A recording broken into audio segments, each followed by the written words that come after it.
Syederalun hujan deras yang mengguyur wilayah Kota Langsa pada Kamis 2 Mei 2024 pagi menyebabkan sebatang pohon besar di Jalan Ayani atau Jalan Protokol tumbang ke jalan. Pohon ini tumbang menutupi sebagian badan jalan protokol ini persisnya di depan Stadion Langsa Gampung Paebujuk Selemak, Kecamatan Langsa Baru. Hujan berdurasi hampir 1 jam ini terjadi sejak pukul 6 hingga memasuki pukul 7 waktu Indonesia Barat lewat di saat warga mulai melakukan aktivitas masuk kantor dan sekolah.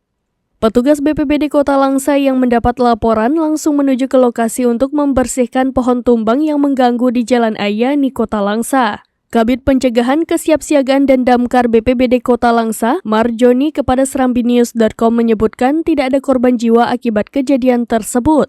Namun satu unit kios milik M. Jamil warga setempat mengalami kerusakan ringan tertimpa batang pohon yang patah tersebut. Petugas selesai membersihkan pohon tumbang sekitar pukul 9:15 waktu Indonesia Barat dan kondisi di jalan protokol sekitar depan Stadion Langsa itu telah normal kembali.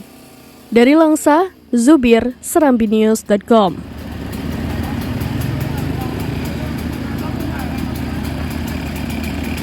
Download Tribun X sekarang, menghadirkan lokal menjadi Indonesia.